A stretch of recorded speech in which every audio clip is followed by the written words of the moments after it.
warahmatullahi wabarakatuh. Waalaikumsalam warahmatullahi wabarakatuh. Yang saya hormati Bunda Suryani SPD MPD selaku dosen pengampu mata kuliah pembelajaran terpadu serta teman-teman kelas 6A yang saya banggakan.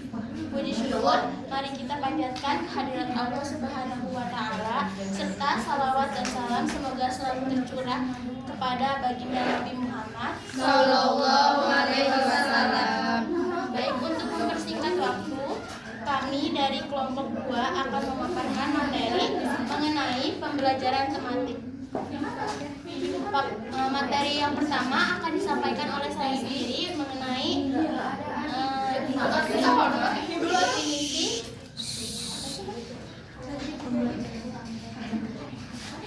definisi pembelajaran tematik. Jadi secara sederhana model pembelajaran menurut Arden 1997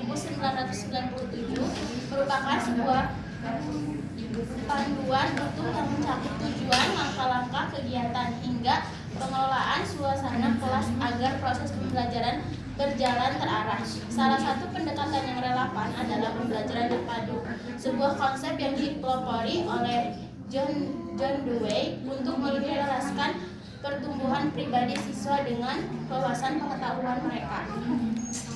Seiring disebut sebagai pembelajaran koheren, pendekatan ini tidak memandang materi secara terpisah-pisah, melainkan menyatukan sebagai program pendidikan menjadi satu kesatuan yang saling terhubung. Tujuannya adalah agar proses pembelajaran menjadi lebih menyeluruh dan bermakna bagi perkembangan siswa secara utuh. Digulirkannya kurikulum tahun 2013 melalui Permendikbud nomor 146 tahun 2014 bagi pendidikan taman kanak-kanak maupun kurikulum 2013 bagi SD, SMP, dan SMA. Maka semua pihak yang berkaitan harus merespon terhadap program pemerintah ini. Model pembelajaran terpadu ini perlu mendapatkan perhatian dari kalangan akademis, khususnya para pengampu mata kuliah terpadu sebagai salah satu mata kuliah dalam program studi guru pendidikan anak usia dini. Yang pertama, definisi pendekatan tematik dalam pembelajaran terpadu merupakan bagian dari model pembelajaran terpadu. Pendekatan ini menggunakan tema sebagai pemersatu atau payung yang berkaitan beberapa mata pelajaran sekaligus. Dengan adanya tema sebagai gagasan sentra, anak-anak dapat belajar secara lebih bermakna karena materi tidak diberikan secara berpisah-pisah. Baik, untuk materi sekian materi dari saya. Untuk materi selanjutnya akan disampaikan oleh Ibu Akademi. Terima kasih. Jadi teman-teman, materi yang kedua adalah terkait dengan karakteristik dan prinsip dari pembelajaran tematik. Nah, karakteristik pembelajaran terpadu itu ada 5. Di antaranya menurut Haji Udin Syaifuddin Saud tahun 2006 itu mengatakan ada 5 macam, yaitu yang pertama hidden curriculum. Nah, hidden curriculum ini maksudnya adalah menekankan pada pembelajaran yang tidak terbatas pada pokok bahasan tertentu. Lalu yang kedua prinsipnya adalah subjektif in the curriculum. Maksudnya adalah prinsip ini itu mempertimbangkan mana yang perlu didahulukan dalam pemilihan pokok bahan ajar atau tema pembelajaran, waktu pembelajaran, dan juga penilaian dalam pembelajaran. Lalu prinsip yang ketiga adalah learning environment, di mana prinsip ini tuh memperhatikan pada lingkungan belajar di kelas agar anak itu lebih bebas dan berpikir dan juga berkreativitas. Nah, yang prinsip yang keempat adalah view of the social world, di mana prinsip ini itu memberikan kesempatan bagi masyarakat untuk memberikan wawasan guna mengembangkan pembelajaran sekolah. Dan yang terakhir adalah value and attitude. Maksudnya adalah prinsip ini itu bagi peserta didik itu adalah memperoleh sikap dan nilai norma yang dari lingkungan masyarakat. Nah, dalam standar komponen pendidikan anak usia dini atau taman kanak-kanak disebutkan bahwa pendekatan pembelajaran pada pendidikan anak itu mengacu pada berorientasi pada prinsip pembelajaran, lalu berorientasi pada kebutuhan anak, bermain sambil belajar seraya bermain, lalu menggunakan tematik, kreatif dan inovatif, lingkungan kondusif, dan pengembangan kecakapan hidup.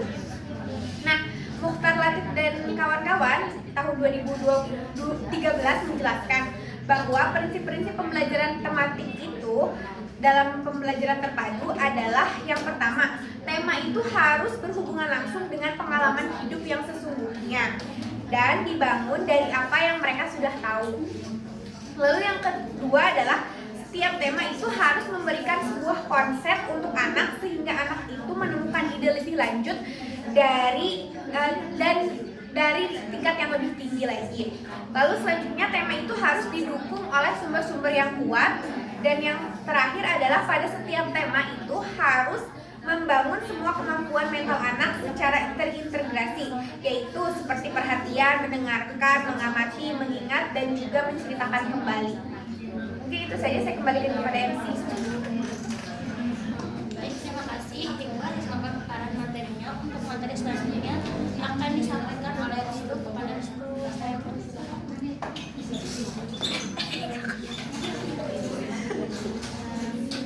Baik teman-teman, materi yang akan saya sampaikan yaitu tentang prosedur penyusunan pembelajaran tematik. Nah, prosedur ini ada 3 tahapan. Yang pertama itu tahapan perencanaan, lalu yang kedua pelaksanaan, sama yang ketiga itu ada evaluasi. Nah, yang tahapan pertama ini, tahapan rencana, ini tuh diadain lagi. Prosedur penyusunan ini tuh berfungsi sebagai pedoman atau kerangka acuan bagi pendidik untuk memberikan wawasan mengenai landasan serta keterampilan dan merancang instruksional yang terpadu. Prosedur ini tuh tahapan yang pertama ini ada tahapan perencanaan kan. Perencanaan itu bertujuan untuk memberi pedoman atau kerangka atau acuan bagi guru. Nah, langkah-langkahnya itu ada 4. Yang pertama itu pemetaan kompetensi dasar, lalu ada penetapan tema sama penyusunan silabus, dan yang terakhir itu penyusunan rencana pelaksanaan pembelajaran atau disebut dengan RPP. Lalu yang kedua itu ada tahapan pelaksanaan. Tahapan pelaksanaan ini ada kegiatan pendahuluan atau biasa kita dengan awalan, lalu ada kegiatan inti sama kegiatan penutup. Lalu kegiatan pendahuluan ini diciptakan untuk menciptakan kondisi awal yang kondusif dan menarik perhatian siswa untuk menumbuhkan kesiapan belajar siswa, lalu membangkitkan motivasi serta melakukan evaluasi awal atau pretest jika diperlukan. Nah, kegiatan inti ini ada apa aja? Ada penyajian materi, lalu ada eksplorasi dan interaksi, serta integrasi konsep. Dan bagian penutup, guru itu bersama siswa bisa menyimpulkan materi yang telah dipelajari hari ini, lalu melakukan evaluasi hasil belajar baik secara lisan maupun tertulis. Lalu yang ketiga ini memberikan tindak lanjut berupa bisa tugas atau motivasi.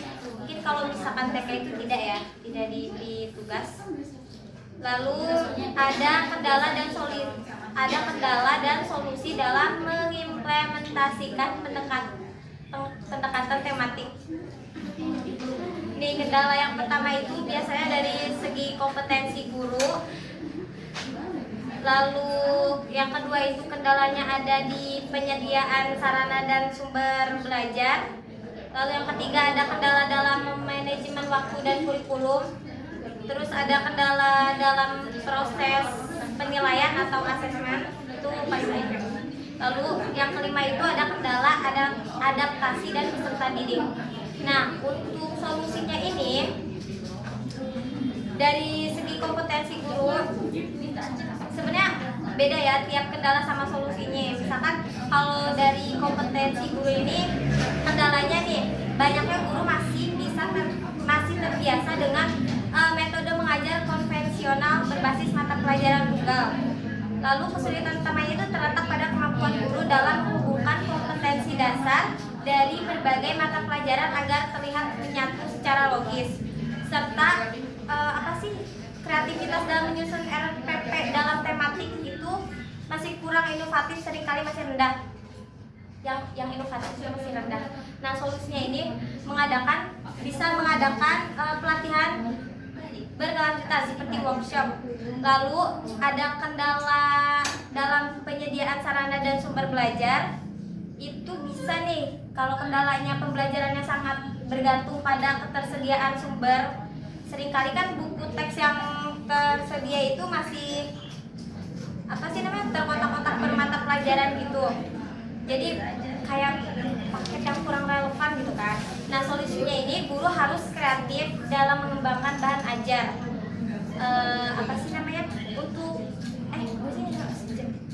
Ulangi teman-teman. Guru itu harus kreatif dalam mengembangkan bahan ajar dan memanfaatkan lingkungan sekitar sebagai laboratorium alam.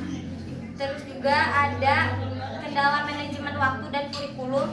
Ini kalau misalnya kendalanya itu guru itu kan seringkali merasa terbebani untuk menuntaskan seluruh materi dalam waktu yang terbatas, sehingga proses pembelajarannya itu kurang dipahami oleh siswa. Nah, solusinya ini bisa perlu adain fleksibilitas dalam pengaturan jadwal pembelajaran. Guru dapat menggunakan pemetaan waktu berdasarkan kedalaman materi pada tema tertentu, bukan sekedar mengikuti jam pelajaran, tapi fokus juga untuk menyelesaikan buku untuk mencapai kompetensi tersebut. Lalu ada kendala dalam proses asesmen. Itu kalau kendalanya melakukan biasa yang banyak terjadi, itu melakukan penilaian secara terpadu yang jauh lebih kompleks dibandingkan penilaian per mata pelajaran. Guru seringkali kesulitan menentukan bobot nilai untuk aspek kognitif, efektif, terus ada psikomotorik yang muncul secara bersamaan dalam satu aktivitas tematik. Nah, solusinya ini bisa menerapkan teknik penilaian autentik serta seperti portofolio, rubrik, terus penilaian kinerja, observasi perilaku. Terus ada yang kelima itu kendala adaptasi peserta didik. Nah, kendala yang sering terjadi itu biasanya bagi siswa yang terbiasa dengan pola belajar yang lama, terus berubah ke pendekatan tematik yang menuntut keaktifan tinggi dan pemecahan masalah yang bisa ditimbulkan itu kebingungan di awal transisi. Nah, solusinya ini bisa melibatkan siswa secara bertahap dalam penentuan subtema atau aktivitas belajar agar mereka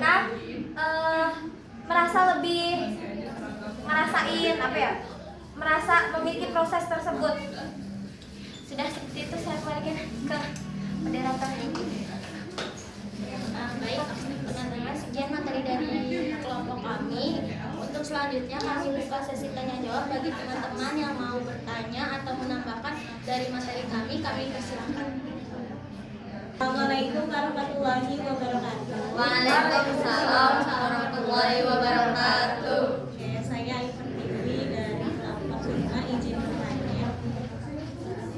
Ini kan judulnya pembelajaran tematik. Nah, yang ingin saya tanyakan, bagaimana contoh implementasinya pembelajaran tematik itu di pendidikan anak usia dini? Itu saja. Terima kasih dari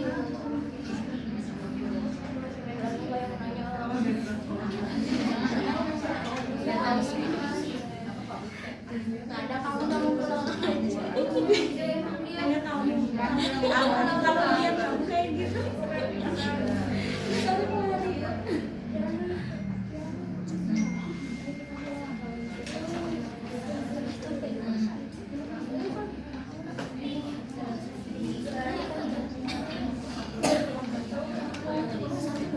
Ada lagi sih yang mau bertanya. Tadi pertanyaannya tuh bagaimana implementasi pembelajaran tematik di PAUD itu?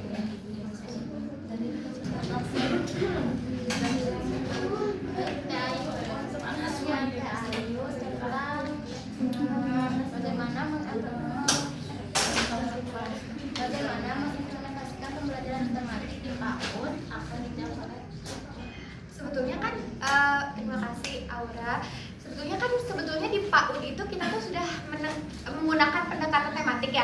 secara tidak sadar sebetulnya kita tuh udah pakai tematik.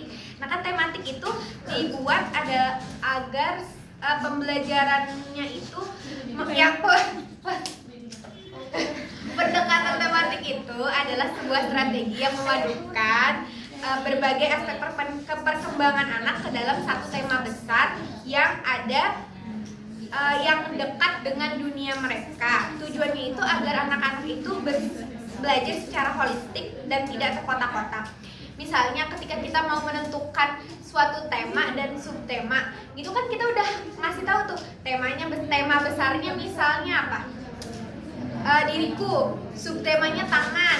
Nah, pembelajaran tematik itu memasukkan kayak misalnya nilai agama dan moralnya mana, lalu kognitifnya yang mana, fisik motoriknya yang mana, terus apalagi seninya yang mana, kreativitasnya yang mana. Nah, pembelajaran tematik itu sebetulnya sudah kita lakukan di PAUD gitu.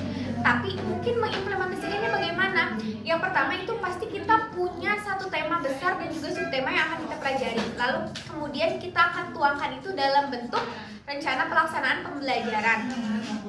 Terus bisa juga mungkin kalau misalnya yang sekarang itu kayak deep learning, ada peta konsepnya. Kemarin aku belajar deep learning, ternyata RPP mereka itu lebih kompleks dan lebih banyak, terus lebih pusing. Tapi sebetulnya pendekatan mereka kayak pendekatan pembelajarannya sama seperti pembelajaran kita. Cuman kayak di tujuan pembelajarannya itu kayak balik lagi ke KD-KD gitu loh. Aku melihat yang kemarin dari kecamatan yang lain, kayak ada KD yang ini, nilai ini, nilai ini, nilai ini, nilai ini gitu. Terus ada 8 profil lulusan, 8 capaian profil lulusan. Terus ada yang kayak misalnya konsep belajarnya tuh maunya begini, begini, begitu. Itu lebih ribet lagi menurut kita. Lalu selanjutnya setelah kita menentukan rencana pelaksanaan pembelajaran, kita mau melakukan tahapan pelaksanaan pembelajarannya. Tadi kan pembuka, penutup, terus habis itu ada jeda sama istirahat dulu deh, pembuka, penutup kayak gitu, sama recalling. Nah, penilaian terpadu ini tuh kan tadi enggak kayak yang saya di SD dengan bentuk nilai, tapi kan lebih ke kayak misalnya catatan perkembangan anak, kayak misalnya catatan anekdot, checklist, dan hasil karya ataupun yang lain-lainnya. Mungkin kayak gitu. Jadi di implementasinya pembelajaran tematik di PAUD itu lebih fleksibel dan juga pada prinsip anak belajar sambil bermain.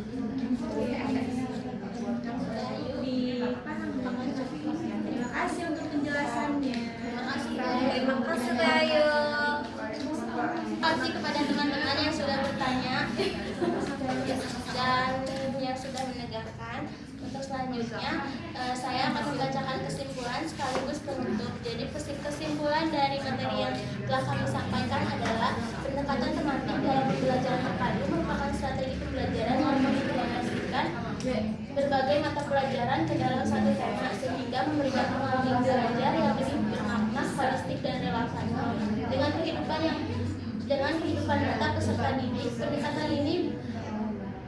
Pendekatan ini berlandaskan pada karakteristik perkembangan anak yang memandang dunia secara utuh sehingga pembelajarannya tidak lagi terpisah-pisah.